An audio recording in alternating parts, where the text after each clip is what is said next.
Hi everyone, it's Roger here from What's on DisneyPlus.com. A quick video where I answer your questions. But before we go any further, make sure you do hit that subscribe button to keep up with the latest Disney Plus news. So it's Sunday and it's time for some Q&A from our community. So these questions have come from Patrons and also from our YouTube members.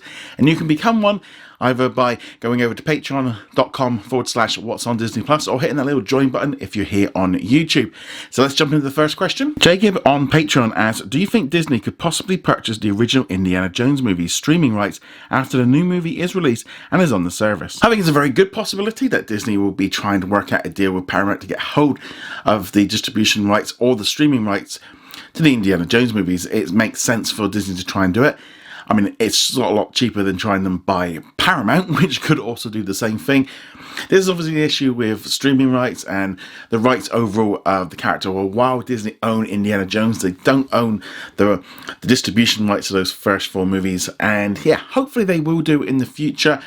Currently, we've seen it sort of jump onto Netflix and other platforms. Whether or not Paramount are willing to do it, I think it's all going to come down to whether or not Disney are going to want to pay it. And they might just literally just want to try and buy those rights outright. Depends on what their plans are for Indiana Jones. And yeah, I think it'll be a good addition to the platform, but it's going to be down to whether or not their two sides can come to an agreement. Paramount might actually want it for their own CBS All Access channel system as well. So that's kind of where that one comes in. Jacob also asked, what's your conversation about Star on the recent podcast? Do you think Star will be included in the same app after the Chief Financial Officer's most recent comment? If you haven't already done so, remember to check out yesterday's podcast where me and James were talking about a number of things, including Star. As regards to whether or not Star is going to be part of like Disney Plus internationally, which is going to be offering lots of content from brands such as 20th Century Studios, etc. I still think it's going to be part of the app. It's going to be either an add-on bolt-on, or they're just going to kind of maybe even like rebrand Disney Plus with it and include it all in, because while I think the little options and stuff are great, Disney will want to make more money, and so therefore kind of incorporating it all into one platform will work a little bit better. And I don't know, I think Star is a weird branding. I'm still not convinced of it working, especially like here in the UK, it doesn't mean anything at the minute. And we've already got Hotstar, which covers all the the Indian content. So I don't know, I just could see them doing it as an extra pass to get that extra bundle, or just go with a straight up increase the price and kind of put Star into it and kind of incorporate it. They have to kind of, I don't know, it's very complicated what's going on. The fact that she said it was going to be different in different regions and stuff was very strange. It kind of makes it sound even more different than what we were maybe expecting. I think the idea of it being its own separate app seems to me going further and further away as they're kind of looking to integrate with Disney Plus. Hopefully we'll find out soon enough. Do you think that reports regarding Disney Plus getting 20th Century Studios and or Touchstone buttons, could this be true, given the fact that Hulu and possibly Star will be focused on the television series? I think there is a good possibility of Disney adding these brands into like a icon at the front. I don't know, it's difficult really, because if they're going to be going after this whole Star thing, and maybe even also with Hulu where they're going to be focusing on those brands, they're not going to want to mix up. But then you got things like, The Greatest Showman, etc. They're going to want to push that's in there. Very tricky, very hard for them to work it out. I wouldn't be at all surprised if eventually we're just going to have the brands along the top, you go through, and it's all going to end up becoming one big platform, because yeah, Disney's kind of idea with Hulu is all over the place. They've got to do with that. Star, it doesn't make any sense for Disney right now. They've got this massive platform that's growing so big, and we're already seeing what's happening with Disney Plus, Hotstar, where they've kind of integrated everything. I think they've just got to wait this Hulu thing out or work out what they're doing. It's all very strange. I mean, Hulu, they've got so much licensed content, whereas Star is going to be very different. I don't know, it's very tricky to work out what they're going to be doing with Star right now. And the fact that they have recently said there's going to be different versions of it depending on different countries makes it even more complicated. Don't know, but I wouldn't be at all surprised if they start incorporating those brands, especially if they're going to start bringing a lot more content in, because they're going to need to do that. They're going to need to continue to offer more content, and having those brands in there, I mean, yeah, it just makes sense from so many different levels. But they can't really maybe put like FX or ABC in there until they've fully gone the whole hog and kind of incorporated everything.